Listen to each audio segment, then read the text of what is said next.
الحمد لله الحمد لله الذي كفى وسلام على عباده الذين اصطفى اما بعد. محترم معزز سامعات، السلام علیکم ورحمۃ اللہ وبرکاتہ.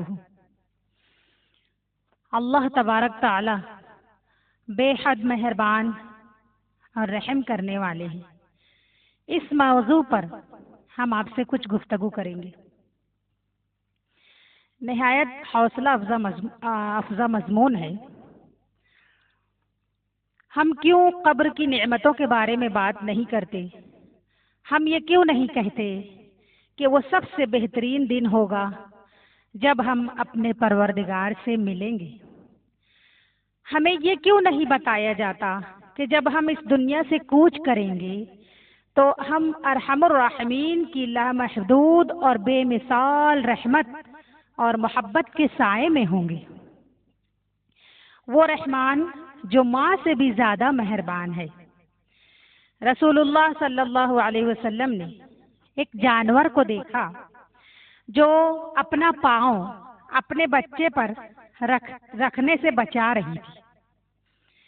تو آپ صلی اللہ علیہ وسلم نے صحابہ سے فرمایا، بے شک ہمارا رب ہم پر اس ماں سے کہیں زیادہ مہربان ہے.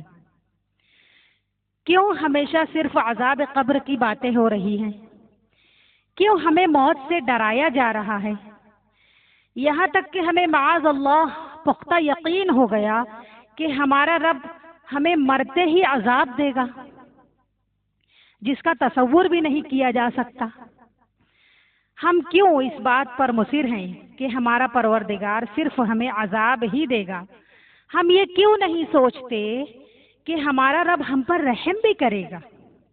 ہم یہ بات کیوں نہیں کہتے کہ جب قبر میں صالح مومن سے منکر نکیر کے سوال جواب ہو جائیں تو ہمارا پروردگار کہے گا، میرے بندے نے سچ کہا، اس کے لیے جنت کا بچھونا بچھا دو، اس کو جنت کے کپڑے پہنا دو اور جنت کی طرف سے اس کے لیے دروازہ کھول دو اور اس کو عزت کے ساتھ رکھو.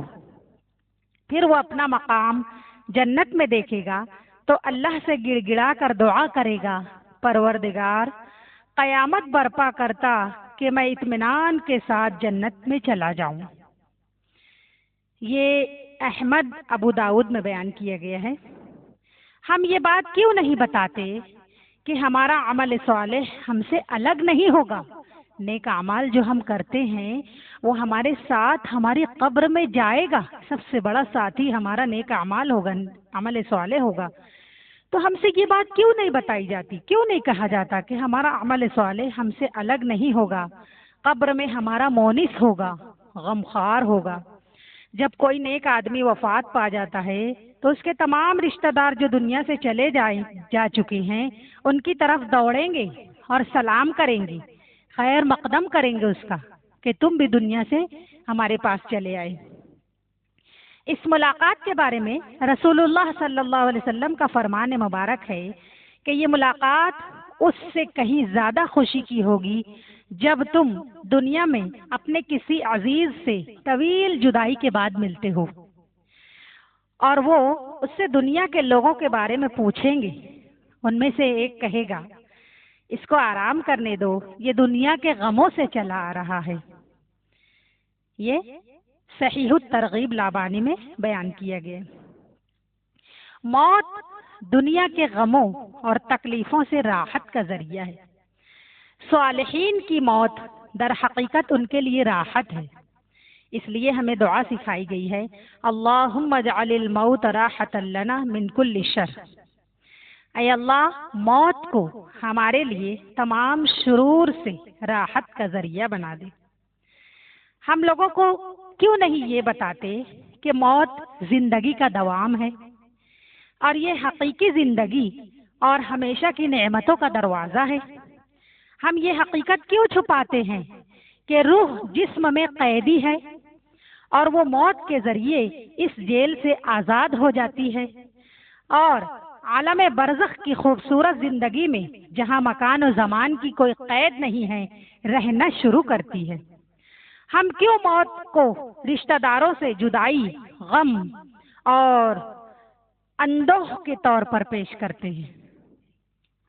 کیوں نہیں ہم یہ سوچتے کہ یہ اپنے آبا و اجداد، احباب اور نیک لوگوں سے ملاقات کا ذریعہ ہے۔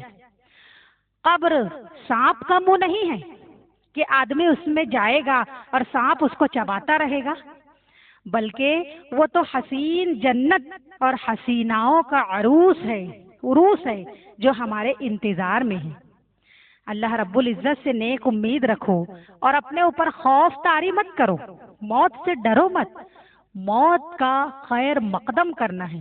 موت اگر ہمارے پاس آئے تو ہمیں خوشی خوشی اس کا استقبال کرنا ہے، کیونکہ موت کے ذریعے ہی ہم اپنے اللہ سے ملاقات کریں گے، موت کے ذریعے ہی ہم ہمارے نبی کی زیارت کریں گے۔ کسی شاعر نے کہا ہے نا کہ مجھے پہلے موت سے بہت ڈر لگتا تھا، لیکن جب سے یہ بات سنا ہوں کہ مرنے کے بعد قبر میں حضور پاک صلی اللہ علیہ وسلم کی زیارت ہوگی تو تب سے مجھے موت سے ڈر ختم ہو گیا اور موت سے محبت ہو گئی۔ اس نے اپنے اس جملے میں یہ کہا ہے، اپنے شعر میں کہا ہے کہ قبر کا خوف نہ رکھنا اے دل، وہاں سرکار دو عالم کی زیارت ہوگی۔ اس شاعر نے اپنے اس جملے میں کہہ کر بتایا ہے کہ اے دل تو موت کا خوف مت رکھ، ہمارے نبی کی زیارت ہوگی، سب سے بڑی زیارت جو دنیا میں کبھی ہمیں حاصل نہیں ہوئی۔ حضور پاک صلی اللہ علیہ وسلم سے اگر سچی محبت ہوگی تو انسان ان کے طور طریقے پر عمل کرے گا، ایک مومن بندی اور بندہ ان کے بتائے ہوئے طریقے پر عمل کرے گا اور موت کا بہترین طریقے سے استقبال کرے گا۔